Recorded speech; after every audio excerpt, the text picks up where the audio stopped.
Hello everyone, this is English Tutor Hub official channel and welcome. In today's video, we're going to be looking at 8 ways to use the preposition by. So, let's get started. The word by is very common in English.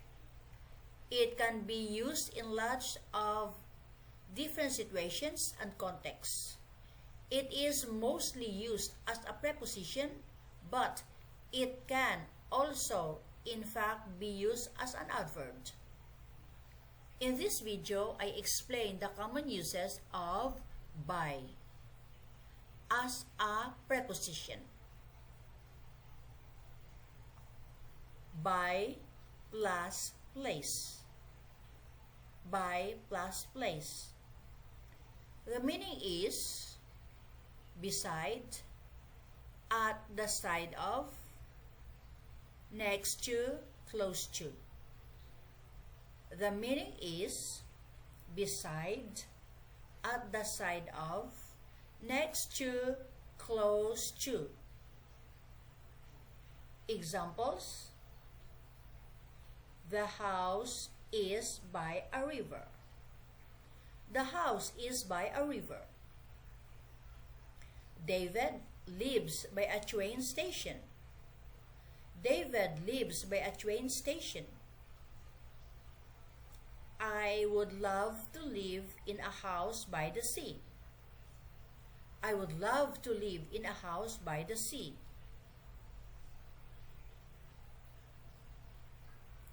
By plus method of transport.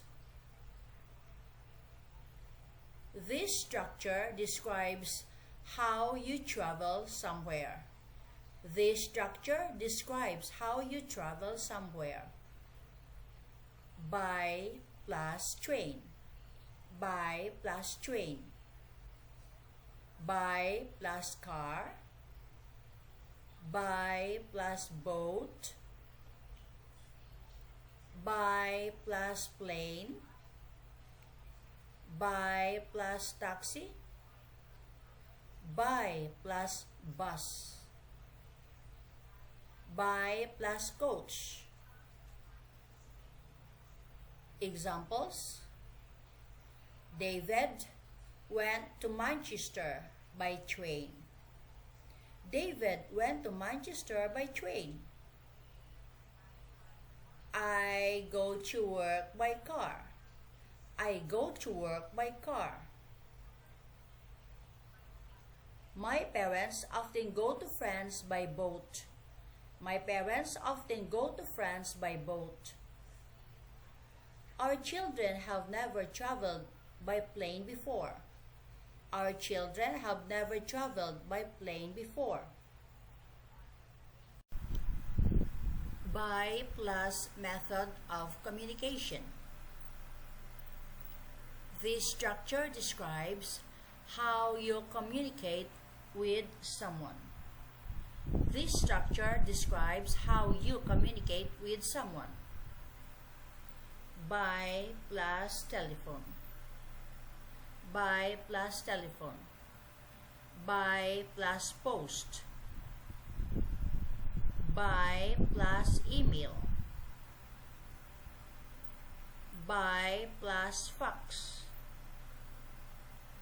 Examples: I spoke to her by telephone. I spoke to her by telephone. I will send you the invoice by post. I will send you the invoice by post. Please confirm the order by email.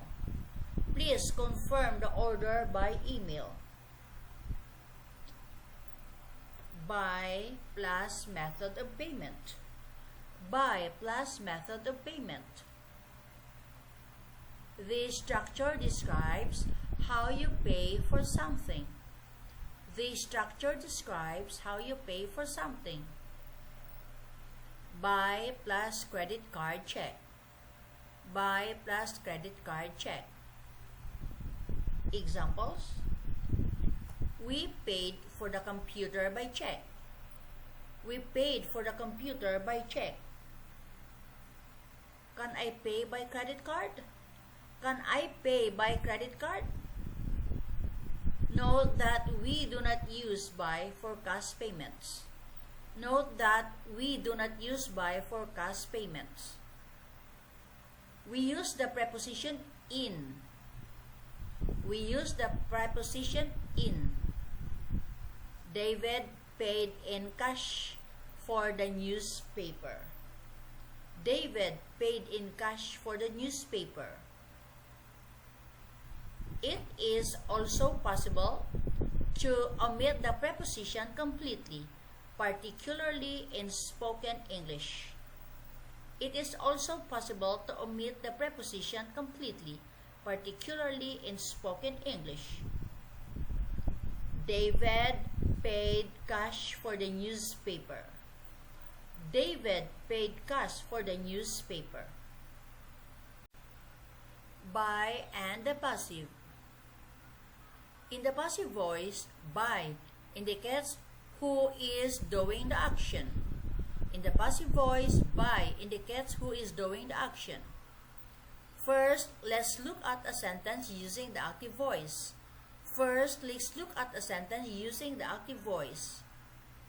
Example, David is cleaning the kitchen. David is cleaning the kitchen. In the above sentence, David is the person doing the action. In the above sentence, David is the person doing the action. When we convert this sentence to the passive voice, we say. When we convert this sentence to the passive voice, we say, the kitchen is being cleaned by David. The kitchen is being cleaned by David. Here are some more examples. These are in the past tense. Here are some more examples. These are in the past tense.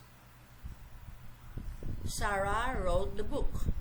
Sarah wrote the book. This is active.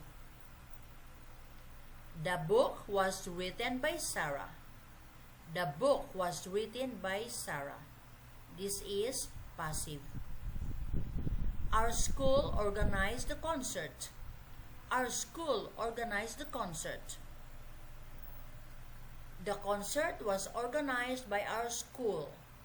The concert was organized by our school. This is passive.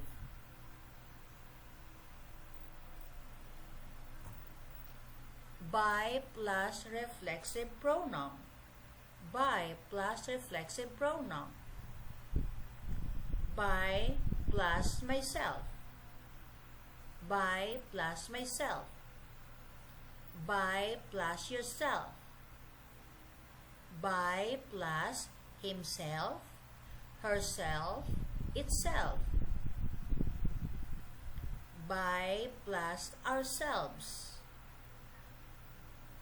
By plus yourselves. By plus themselves. This structure means to do something alone. This structure means to do something alone.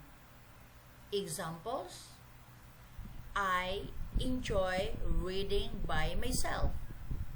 I enjoy reading by myself. Sarah is studying by herself. Sarah is studying by herself. Let's do something by ourselves. Let's do something by ourselves. My parents often go on holiday by themselves. My parents often go on holiday by themselves. By plus ing verb. This structure describes how to do something. This structure describes how to do something. It gives us more information about how to achieve a particular result. It gives us more information about how to achieve a particular result. Example: you can turn on the radio by pressing that button. You can turn on the radio by pressing that button. Question. How can I turn on the radio? How can I turn on the radio? Answer. By pressing the button. By pressing the button. The phrase pressing the button describes how to do something, how to turn on the radio. The phrase pressing the button describes how to do something, how to turn on the radio. By plus time expression. By plus time expression. The meaning of this structure is not later than, before or at a particular time. Not later than, before or at a particular time. We use this structure for deadlines. We use this structure for deadlines. A deadline is the time before which something must be done. A deadline is the time before which something must be done. Examples: guests must vacate their hotel rooms by 11 a.m. Guests must vacate their hotel rooms by 11 a.m. Please send us the payment by tomorrow. Please send us the payment by tomorrow. Students must enroll by the end of June. Students must enroll by the end of June. This video ends here about 8 ways to use the preposition by. Thanks for watching.